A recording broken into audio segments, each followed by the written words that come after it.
जय श्री हरि, जय माता लक्ष्मी। आप सभी का स्वागत है हमारी वैशाख मास की कथा श्रृंखला में।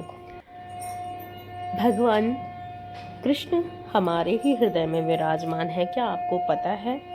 लेकिन हम अक्सर उन्हें अनुभव नहीं कर पाते। जीवन के इस भाग दौड़ में कई बार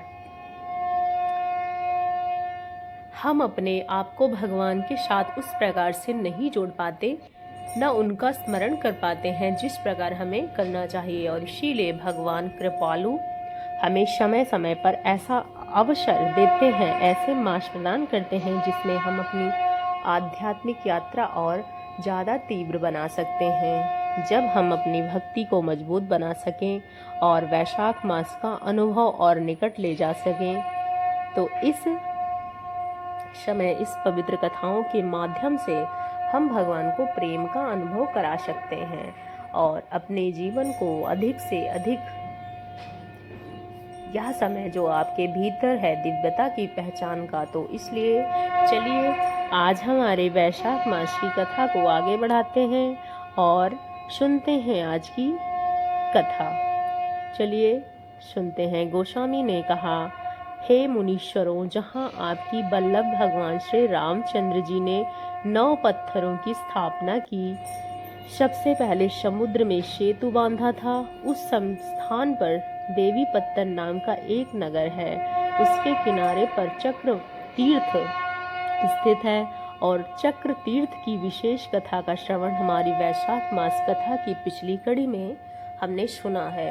भगवान श्री राम ने शुभ मुहूर्त में अच्छे दिन की देवी पत्तन से कार्य प्रारंभ किया था। उन्होंने आरंभ में ही गणेश पूजा की, महादेव की आज्ञा ली और फिर अपने हाथ को प्रसन्नता पूर्वक 9 पत्थरों की स्थापना की।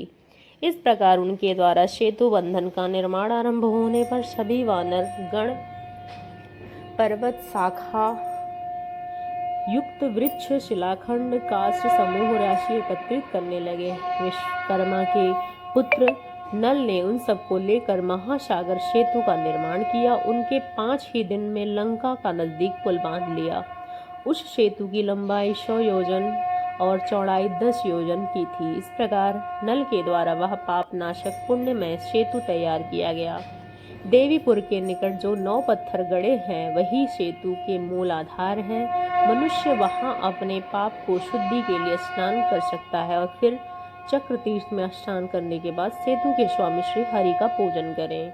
देवी पत्तन से लेकर जो सेतु बांधा गया है, उसके कारण वह यथार्थ रूप से सेतु मूल कहलाता है। सेतु का पश्चिम किनारा दर्भ शयन तीर्थ कहा गया है और पूर्व देवी पत्तन, यह दोनों सूर्य के मूल हैं। दोनों ही परम पवित्र, पुण्यजनक और पापनाशक कहा गया है। जो भी मनुष्य जिस मार्ग से सेतु मूल को जाता है, वो उसी मार्ग से उस मोक्षदायक सेतु मूल का स्नान करके फिर चक्र तीर्थ में स्नान करें। उसके बाद संकल्प पूर्वक सेतु बंधन तीर्थ में जाएं।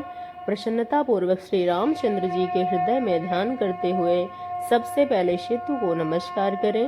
उसके बाद सेतु बंधन का मंत्र इस प्रकार कहें, रघुवीर का पद्यानम पवित्र कृते पापनाशवे दशं कंठ शिरछेद हतवे शेतवे नमः केतवे रामचंद्रस्य मोक्ष मार्ग हेतवे सीतायां मानसा भोज भानवे सेतु नमः शेतवे नमः। अर्थात श्री रघुवीर के चरण पर जिसकी धली परम पवित्र हो जाए, वह 10 ग्रीव रावण ने शरद छेद में एकमात्र हेतु उस सेतु का नमस्कार, जो मोक्ष का मार्ग प्रधान हेतु श्री रामचंद्र जी को सुयश को फहराने वाले केतु यानी कि ध्वज और सीता जी के हृदय में कमल में विकसित करने के लिए सूर्यदेव के समान उस सेतु को नमस्कार। इस प्रकार मंत्र का सेतु साष्टांग प्रणाम करके परम शक्तिशाली वरद नामक तीर्थ को जाना चाहिए।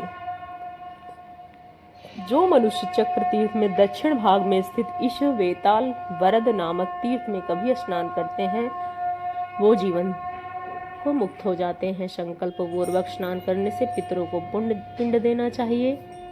वेताल वरद में स्नान करने से मनुष्य धीरे धीरे गंधमादन पर्वत पे समुद्र सेतु रूप में विद्यमान है। उस सेतु रूप गंधमादन पर्वत इस प्रकार प्रार्थना करें। हे ब्रह्मा, हे पुण्यमय गंधमादन पर्वत, तुम सभी देवता नमस्कार करते हैं, विष्णु आदि देवता भी तुम्हारा सेवन करते हैं। हे नृगश्रेष्ठ, उस तुम्हारे शिखर पर अपने पैरों से चलूंगा, मेरे चरणों से तुम्हारे ऊपर आघात होगा। मुझ पापात्मा को अपराध की कृपा पूर्वक क्षमा कर देना और तुम्हारे शिखर पर निवास करने वाले भगवान शंकर का मुझे दर्शन करवाना। इस प्रकार प्रार्थना करके उस श्रेष्ठ पर्वत को धीरे धीरे पैर रखते हुए चले। वह समुद्र में स्नान करके गंधमादन पर्वत पर मनुष्य अगर सरसों भर भी पिंडदान करता है तो उस प्रलय काल तक उसके पितरों की तृप्त रहती है। उसके बाद वहाँ भी सभी तीर्थों में पाप विनाशक नामक महातीर्थ है, उसका दर्शन करने के लिए जाइए। वहाँ पहुंचकर शरीर के मलों का नाश करके उस तीर्थ में स्नान करें और वह स्नान करने से मनुष्य वैकुंठ धाम को प्रवेश कर लेता है। और यह थी आज की वैशाख मास की विशेष कथा, जिसे हमने पूरे हृदय से श्रवण किया और भगवान श्री रामचंद्र जी द्वारा बनाए गए सेतु बंधन की कथा को सुना। और आज की कथा को यहीं पे समाप्त करते हैं। अगली कथा के साथ कल प्रातःकालीन वेला में आप सभी से पुनः फिर से मिलेंगे। जय श्री हरि, हर हर महादेव। भगवान भोलेनाथ श्री रामचंद्र जी की कृपा आपके जीवन में सदैव सदैव बनी रहे, इसी आशा के साथ मंगल कामना करते हुए हम आपसे विदा लेते हैं। कल प्रातःकालीन बेला में आप सबसे पुनः मिलेंगे। तब तक के लिए श्री हरि माता लक्ष्मी के चरणों में कोटि कोटि प्रणाम। हर हर महादेव। तबीयत थोड़ी सी ख़राब होने की वजह से आप लोगों को मेरी आवाज़ में थोड़ा सा दिक्कत दिखाई देगा, तो आप लोग प्लीज़ उसको इग्नोर कीजिएगा और वीडियो को ज़्यादा से ज़्यादा लाइक एंड सब्सक्राइब कीजिएगा चैनल को, साथ ही साथ शेयर कीजिएगा और अपने परिवारजनों मित्रजनों के साथ इस वैशाख मास की कथा का आनंद उठाइएगा। हर हर महादेव। श्री शिवाय नमस्तुभ्यम।